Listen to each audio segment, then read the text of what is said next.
Good morning, class 6th. Welcome back to your social studies classes. So class,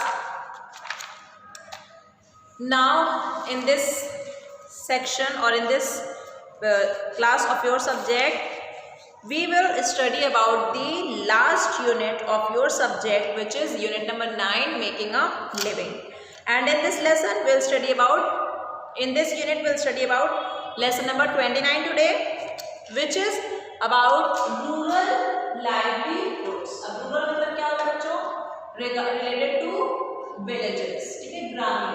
और livelihood मतलब वहाँ पे जो लोग रहते हैं वो कौन सा काम करते हैं, किस तरीके से वो अपना जीवन व्यतीत करते हैं, उनका ऑक्यूपेशन क्या होता है, and what all they do for their living or for their existence or for their sustenance.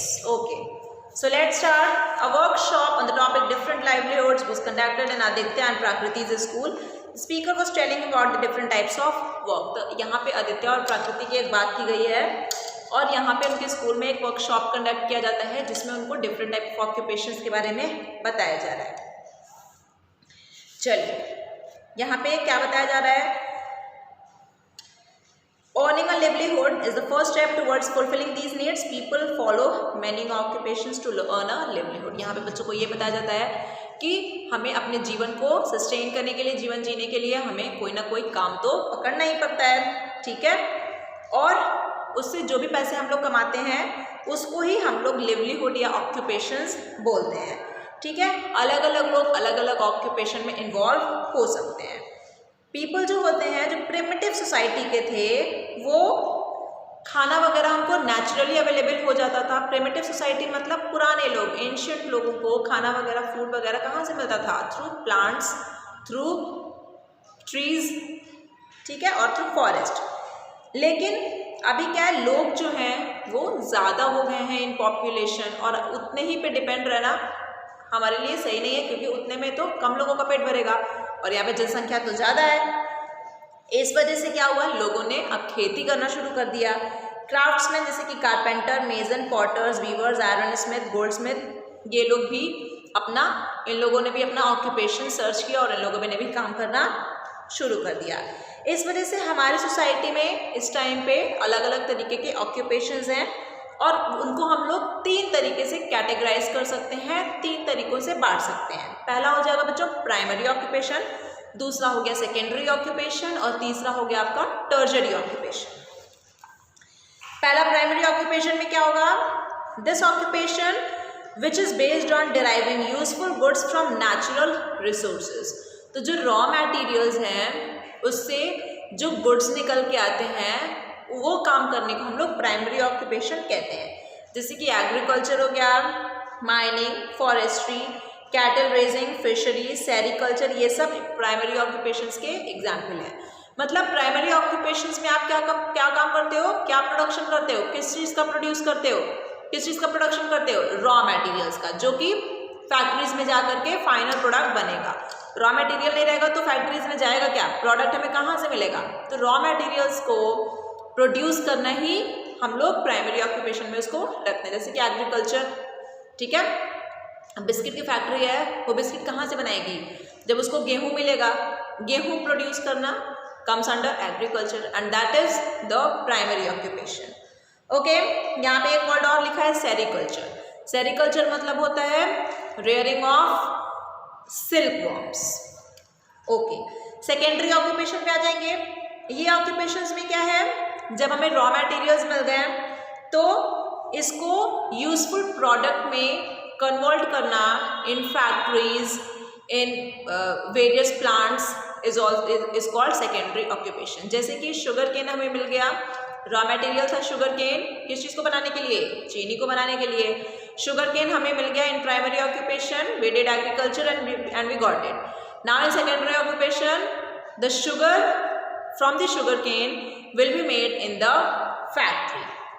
Examples देखिए, textile industry, machine tool industry, oil mills, ये सब आपके सेकेंडरी ऑक्यूपेशन के एग्जाम्पल्स होते हैं। अब आ जाएंगे टर्शरी ऑक्यूपेशंस। अंडरलाइन कर लीजिए, these all the occupations are very very very important. Tertiary occupations में क्या होगा बच्चों, जो अलग अलग फील्ड में अलग अलग जो एक्सपर्ट होते हैं वो इस फील्ड में काम करते हैं। जैसे कि इनका काम प्रोडक्ट्स को बनाना नहीं है, प्रोड्यूस करना नहीं है, ये क्या काम करते हैं, ये बैंकिंग हो गया, रेलवेज हो गया, पोस्टल सर्विसेज हो गया, मेडिकल सर्विसेज हो गया, ये सब कुछ टर्शरी ऑक्यूपेशंस के आपके एग्जाम्पल्स हैं। चलो, the junior student shall be doing the project on rural livelihoods and the senior student shall be doing the project on urban livelihoods. तो यहाँ पे जो सेमिनार कंडक्ट हुआ, यहाँ पे बच्चों को ये कहा गया कि जूनियर स्टूडेंट्स जो होंगे वो कौन से किस चीज़ पे प्रोजेक्ट बनाएंगे, रूरल लिवलीहुड पे, गाँव में जो लोग काम करते हैं, और जो सीनियर स्टूडेंट्स हैं वो अर्बन लिवलीहुड पे प्रोजेक्ट बनाएंगे, जो शहर में जो लोग काम करते हैं। ठीक है, और उसके जब छुट्टियों के बाद, ठंडी की छुट्टियों के बाद हम सब मिलेंगे तो हम देखेंगे कि इसमें बच्चों ने क्या काम किया। चलो, इस ठंडी की छुट्टियों में क्या हुआ, आदित्य और प्राकृति अपने दादी माँ के गांव गए और आदित्य ने प्रोजेक्ट बनाया। ठीक है, और आदित्य ने नंदलाल जो कि मैनेजर था गांव का, उससे वो मिला और वो लोगों से डिफरेंट ऑक्यूपेशन के जाकर के उन लोगों से मिला और उसने क्या किया, अपने सारे प्रोजेक्ट को अपने लैपटॉप में कंपाइल किया। ओके, अब रिपोर्ट दे रहे हैं बच्चे, यहाँ पे रूरल लिवलीहुड का है। And in the next lesson we will study about the reports on urban livelihood. तो रूरल लिवलीहुड में क्या था बच्चों, state of Uttar Pradesh, village क्या का नाम है, संभालेदा है। यहाँ पे बहुत सारे लोग क्या करते थे, एग्रीकल्चर करते थे और डिफरेंट ऑक्यूपेशन इनका क्या था, वीविंग मतलब बुनाई करना, कपड़े की बुनाई करना, ब्लैकस्मिथ मतलब मोची जो हमारे जूते चप्पल वगैरह बनाते हैं। ठीक है, पॉटर्स जो कि हमारे मिट्टी के बर्तन बनाते हैं, कारपेंटर्स जो कि लकड़ी का काम करते हैं।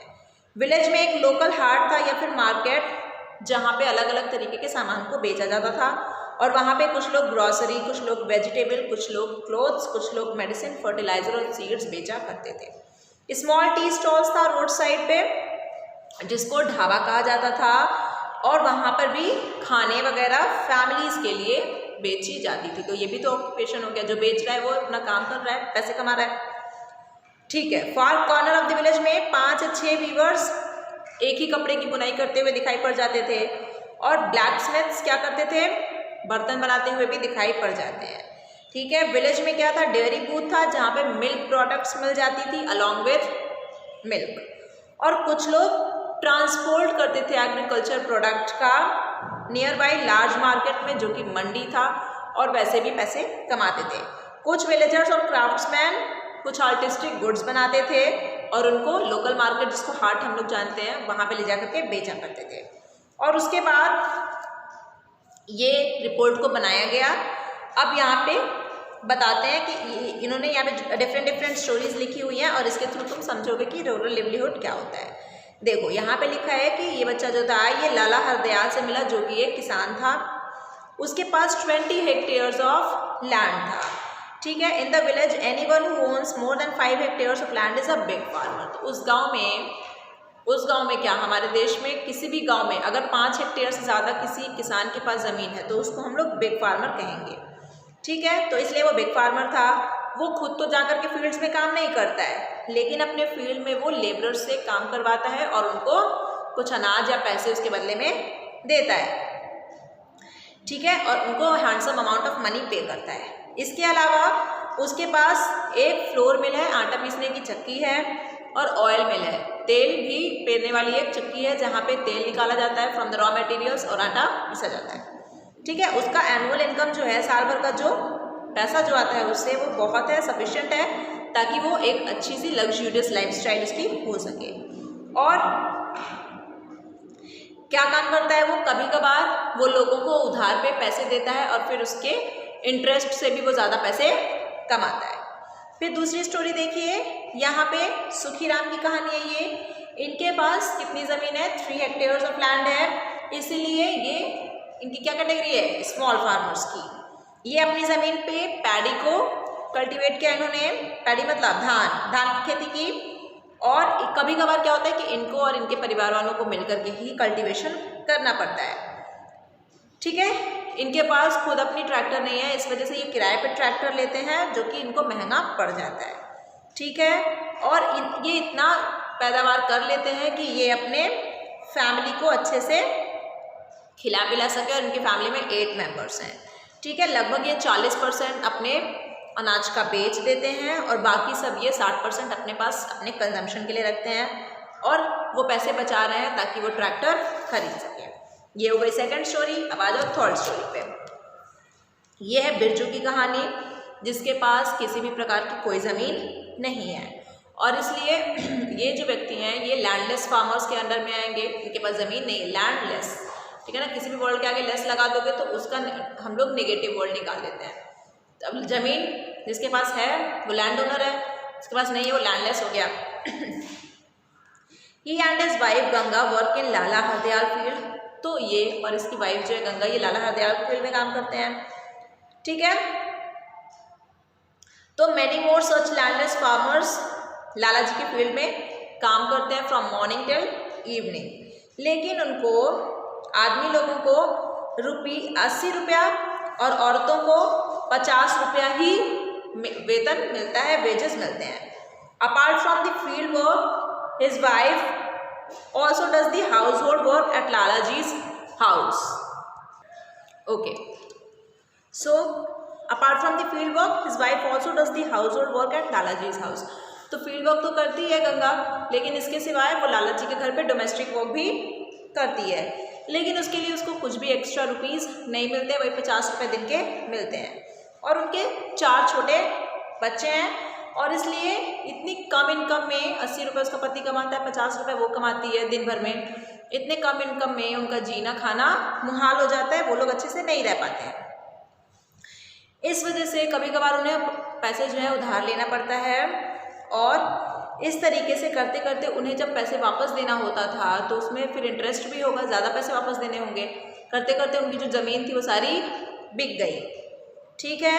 3 साल पहले की बात है, उसकी जो बेटी थी वो बीमार हो गई थी और उसको हॉस्पिटल ले जाना पड़ा था। बिरजू से ट्रीटमेंट के लिए इन लोगों ने पैसे लिए थे, जो कि इन लोग पे नहीं कर पाए, रीपे नहीं कर पाए, और इस वजह से इनको अपनी ज़मीन उसको देनी पड़ी। इस सर्विस का वर्स्ट पार्ट ये है कि टिलिंग, प्लांटिंग और वीडिंग और हार्वेस्टिंग टाइम पे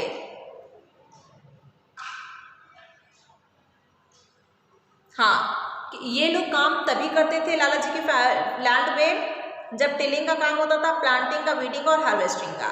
बाकी टाइम पे इनके पास कोई नौकरी नहीं रहती थी, ठीक है। इसलिए इन लोगों को डेली वेजेस इन लोगों को नहीं मिलते थे लीन पीरियड में, और इस वजह से इनकी फैमिली को जीना बहुत ही मुश्किल था। अब आ जाओ फोर्थ स्टोरी पे। ये है राधिया, ये एक विडो है, विधवा है ये, और इनके जो हस्बैंड हैं उनकी मृत्यु हो गई है, वो मर गए हैं। इनके 6 बच्चे हैं जो कि बहुत छोटे हैं। जब इनके हस्बैंड अलाइव थे, जीवित थे, तो उनके पास एक पोल्ट्री फार्म था। पोल्ट्री फार्म मतलब जहाँ पे मुर्गियों का पालन होता है। लेकिन अभी क्या काम को होता है कि जो ये रधिया हैं यही देखती हैं पोल्ट्री फार्म को, और ये इतना पैसा कमा लेती हैं कि अपने सारे बच्चों का पेट भर सके। अभी एक कोऑपरेटिव फॉर्म किया इन्होंने विलेज में, जिसमें अंडे बेचे जाते हैं, और इस वजह से इनका काम आसान हो गया।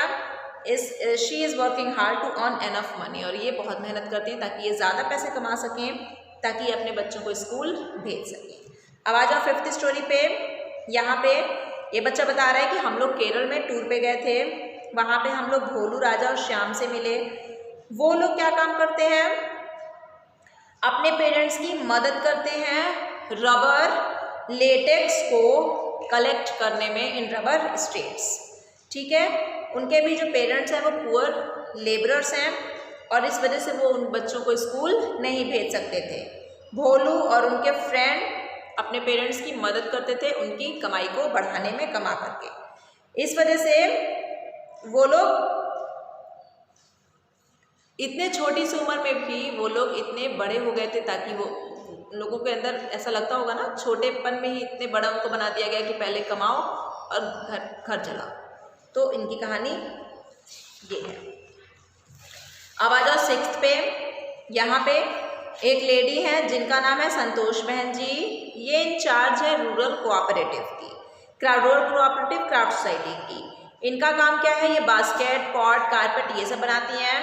सम workers work on daily wages, और बनवाती भी हैं, और कुछ वर्कर्स को ये रोज़ पैसा देती हैं और कुछ को मंथली सैलरी देती हैं।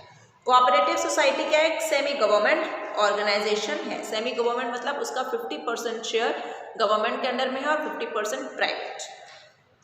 अच्छा, इसके अलावा और भी कुछ लोग काम करते हैं, जैसे कि दर्जी हो गया, जिसे टेलर बोलते हैं हम लोग, नाई बार्बर जो बाल काटते हैं, मोची कॉबलर जो क्या करेगा, जूते बनाएगा, कुम्हार पॉटर, लोहार ब्लैकस्मिथ, ब्लैकस्मिथ लोहार होता है जो लोहे का काम करता है, क्लियर, बढ़ई कारपेंटर, धोबी जो कपड़े धुलता है हमारा, सुनार गोल्डस्मिथ जो सोने वगैरह के जेवरात बनाएगा, ये सब भी अपना काम करके अपना जीवन यापन करते हैं। रूरल एरियाज में लिवलीहुड अभी और कैसे बढ़ रहा है, हार्डवेयर शॉप्स और टी शॉप्स और ग्रॉसरी शॉप्स है। गवर्नमेंट जॉब्स में देख लीजिए, वेरियस गवर्नमेंट जॉब्स भी अवेलेबल है विलेजेस में, जैसे कि government run banks, post offices, schools, hospitals, ये जो है लोकल पीपल जो कि एजुकेटेड हैं उनको ट्रेन करते हैं और वहाँ पे एम्प्लॉयमेंट देते हैं। ठीक है, लीन पीरियड में government often organises public works, जैसे कि construction of road, water tank, और यहाँ पे वो लोग वर्कर्स को अपॉइंट करते हैं और वो लोग प्रेफरेंस देते हैं वो लोगों की, वो फैमिली की जहाँ पे बहुत ही ज़्यादा क्या है, स्थिति खराब है, आर्थिक स्थिति बहुत ज़्यादा गरीबी है, ताकि वहाँ पे किसी भी मेंबर को अगर जॉब मिल जाएगा तो घर की स्थिति थोड़ी ठीक हो सकती है। इसके वजह से इसलिए विलेज पंचायत जो है वो ऐसी फैमिलीज़ का लिस्ट भी प्रिपेयर रखता है। City people working in villages, not everyone working in village may be of a native of that village. तो गांव में हर एक व्यक्ति जो काम करता है वहाँ पे ऐसा नहीं है कि वो गांव का ही रहने वाला हो। कुछ लोग जो हैं वो नॉन गवर्नमेंट ऑर्गेनाइजेशन NGO से जुड़े हुए हैं और वो लोग गांव में काम करने जाते हैं। ठीक है, अदर कंपनीज के प्रोडक्ट्स को भी सेल करने के लिए जाते हैं। वुमेन की क्या कहानी है विलेजेस में, क्या क्या काम करती हैं, हाउस होल्ड कोर, जैसे कि कुकिंग हो गया, खाना बनाना, fetching water from the well और लेवल, पानी ले आना, कलेक्टिंग फायरवुड, लकड़ी वगैरह जलाने के लिए, खाना बनाने के जलाने के लिए इकट्ठा करना, लुकिंग आफ्टर चिल्ड्रन, फील्ड्स में काम करना, दूध वगैरह बेचना, सब्जियां बेचना, एग्स, फिश, ये सब लोकल मार्केट में बेचना। ये सब क्या होती है, बहुत हार्ड वर्किंग वुमेन होती हैं। ठीक है, कुछ तो रूरल क्राफ्ट भी करते हैं, जैसे कि वीविंग बुनाई करती हैं, बास्केट बनाती हैं और उनको बेचती हैं।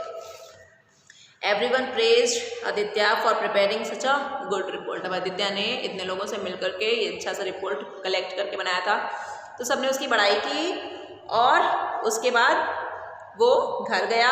Aditya and Prakriti bed good by two granny, अपने दादी को उन्होंने बाय बोला और प्रॉमिस किया कि हम लोग फिर गर्मी की छुट्टियों में आपके पास आएंगे। क्लियर, चलो टू रिमेंबर आप लोग खुद से करना, and the rest of exercises and question and answers we will do in the format of GPA. Okay class, thank you.